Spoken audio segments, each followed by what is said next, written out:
Elif'in mutfağına hoş geldiniz. Bugün sizlerle tam kıvamında çıtır çıtır, harika lezzetiyle lokanta usulü kırmızı lahana yani mor lahana turşusu tarifini paylaşmak istiyorum.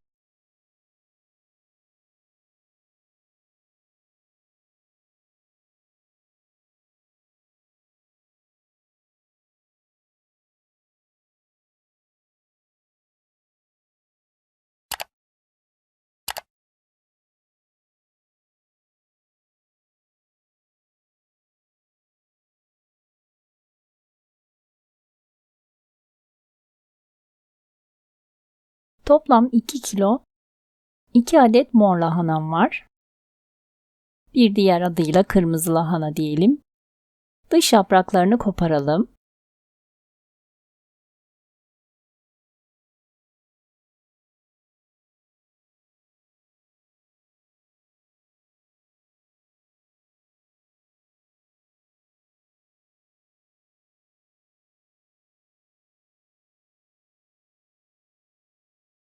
Kök kısımlarını kesip lahanalarımızı bütün olarak güzelce yıkayalım. Daha sonra 2'ye veya 4'e bölerek videoda gördüğünüz gibi kök kısımlarını keserek ayıralım.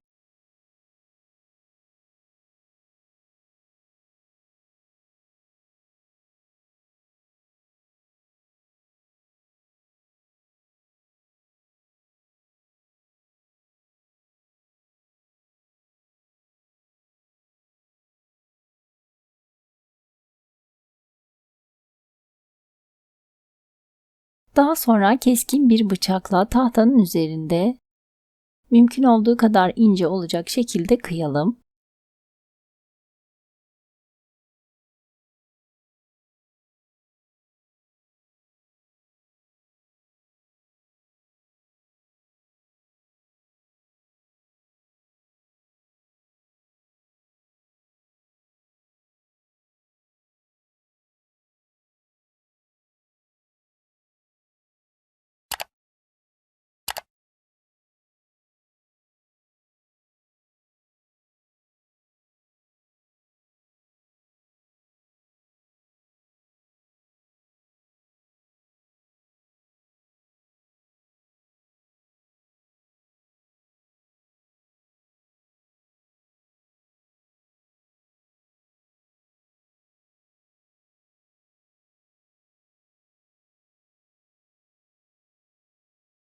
Tüm lahanalarımızı doğradıktan sonra genişçe bir tepsinin içerisine alalım.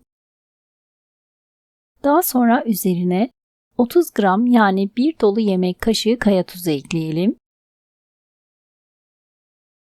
3 adet orta boy limonu sıktım. Sizlere de fikir olması açısından bardağın içine almak istedim. Gördüğünüz gibi 1 su bardağından yaklaşık 1 parmak eksik limon suyu çıktı. Limonlarınız küçük veya çok sulu değilse miktarını arttırabilirsiniz. Limon suyunu da üzerine gezdirelim. Gördüğünüz gibi limonu döktüğümüz anda rengi kızarmaya başladı. Üzerine 1 su bardağı da elma veya üzüm sirkesi ekleyelim. Daha sonra güzelce karıştırarak videoda gördüğünüz gibi birkaç dakika kadar elimizle ovuşturalım. Ellerimizin boyanmaması için sizler de isterseniz eldiven kullanabilirsiniz.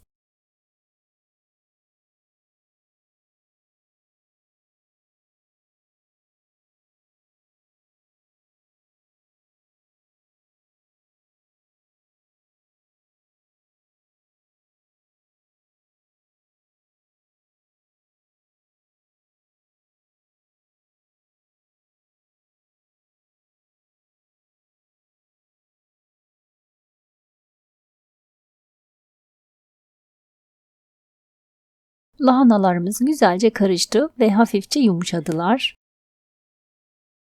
Videoda da gördüğünüz gibi rengi şimdiden harika gözüküyor. Temiz kavanozlara lahanamızı dolduralım. Hafifçe bastırarak dolduralım.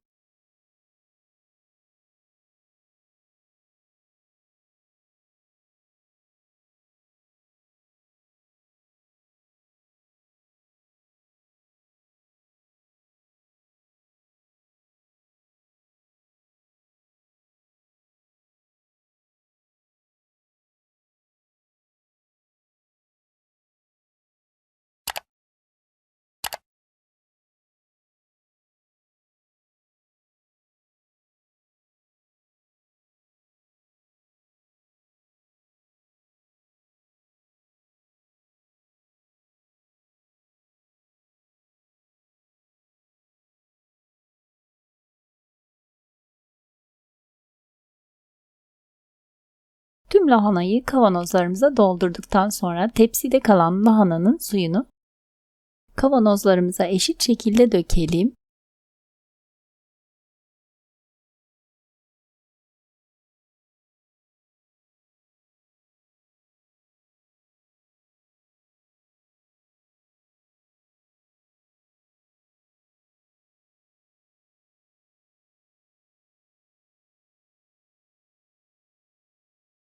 Daha sonra kavanozlarımızın ağız ve kenar kısımlarını kağıt havluyla iyice temizleyelim.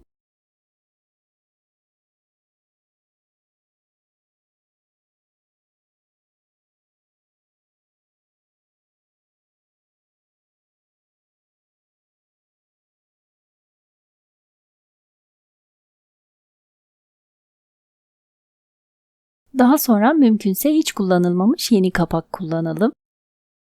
Veya kullanılmış kapak da kullanabilirsiniz. Ama kapaklarınız hasar görmemiş olsun. Kapaklarımızı önce iki geri çevirerek kavanozlarımızı sıkıca kapatalım.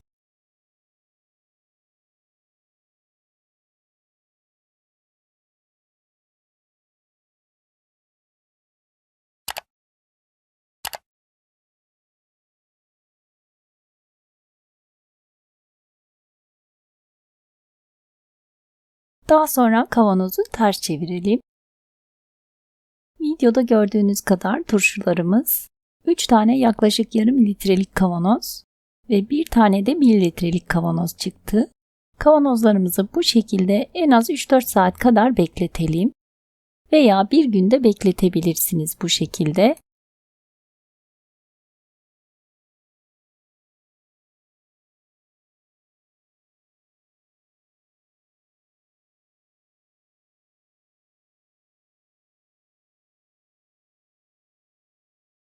Ben bir gün beklettim.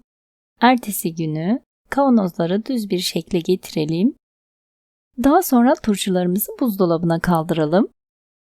Buzdolabında yaklaşık 2 ay kadar muhafaza edebilirsiniz. Turşularımızı açtıktan sonra yine tekrardan buzdolabında muhafaza etmeye devam edelim. Turşularımızı bir gün beklettikten sonra dilerseniz hemen tüketebilirsiniz. Ben birkaç gün buzdolabında beklettim ve kavanozun birini sizler için açıp göstermek istiyorum. İsterseniz salatalarınızın içine ekleyebilir veya üzerine biraz zeytinyağı gezdirerek yemeklerinizin yanında tüketebilirsiniz. Videoda da gördüğünüz gibi harika rengiyle ve çıtır çıtır harika lezzetiyle nefis bir turşu oldu. Eminim ki sizler de denediğinizde vazgeçilmez turşularınızdan biri olacak. Turşumuzu dilerseniz salatalarınıza karıştırarak kullanabilir veya bu şekilde yemeklerinizin yanında da tüketebilirsiniz. Deneyecek olanlara şimdiden afiyet olsun.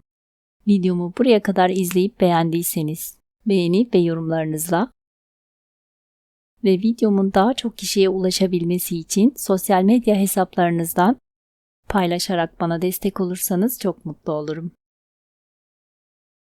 İlginiz için ve izlediğiniz için teşekkürler.